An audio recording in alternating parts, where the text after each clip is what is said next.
Duck, Thomas and Friends. To the trains. This is a story about Duck, the great Western engine.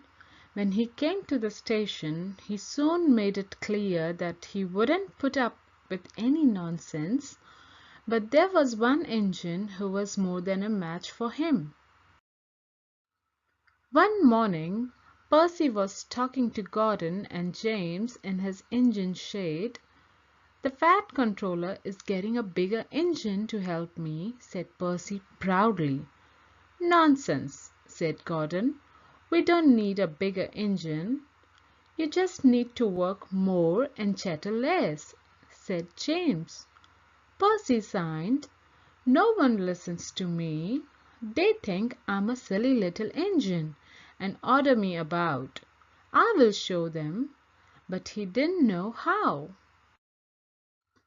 Later that day, Percy brought some coaches to the station. "Hello, Percy," said the Fat Controller. "You look tired." "Yes, sir," replied Percy sadly.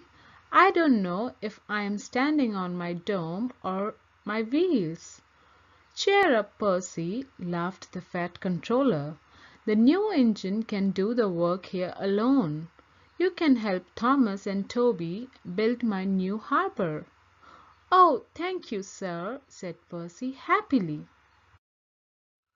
The next morning the new engine arrived.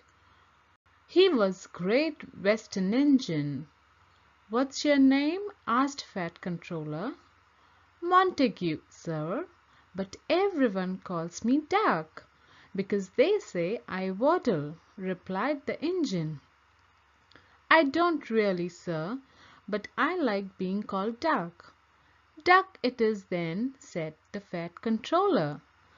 "Percy, come and show Duck around." Percy and Duck got on well. Duck knew how to make the trucks behave, and soon they were almost finished.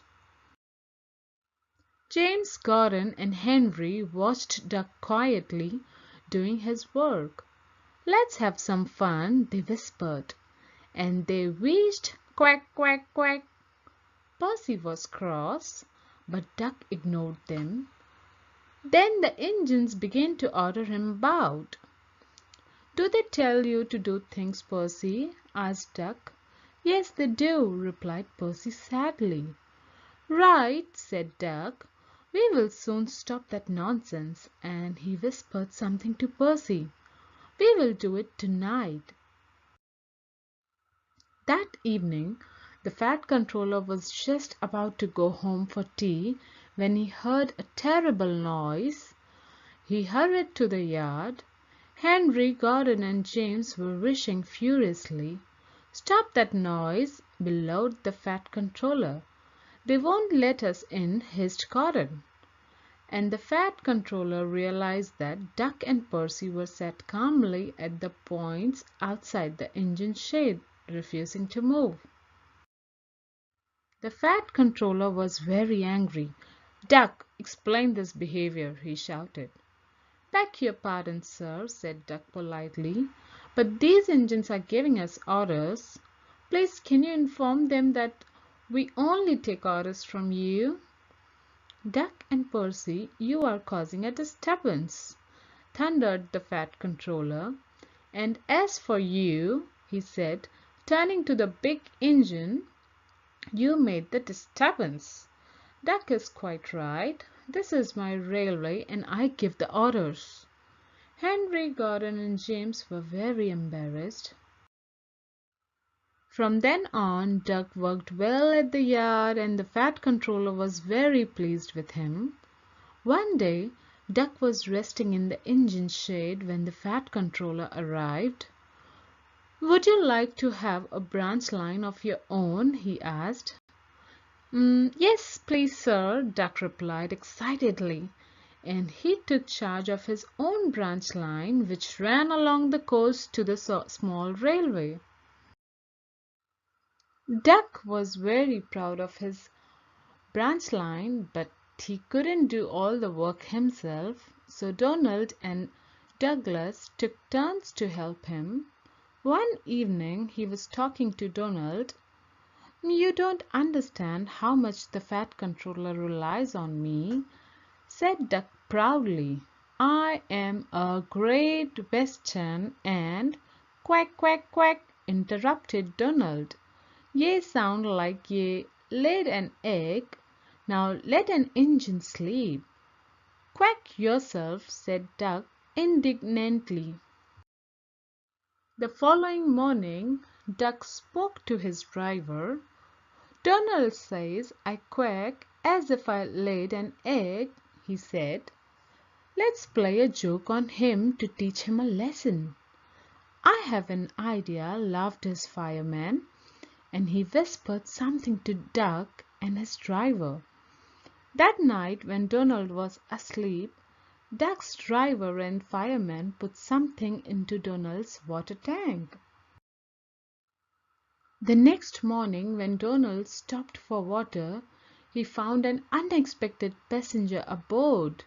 A little duckling popped out of his water tank. His driver and fireman could hardly believe their eyes, but Donald smiled. "I know who is behind this," he laughed, and Donald told them what had happened in the shade. The duckling was tame. She shared the driver and fireman's sandwich and rode in the tender. But as the day went on, she grew tired of traveling and hopped off at a station where she stayed.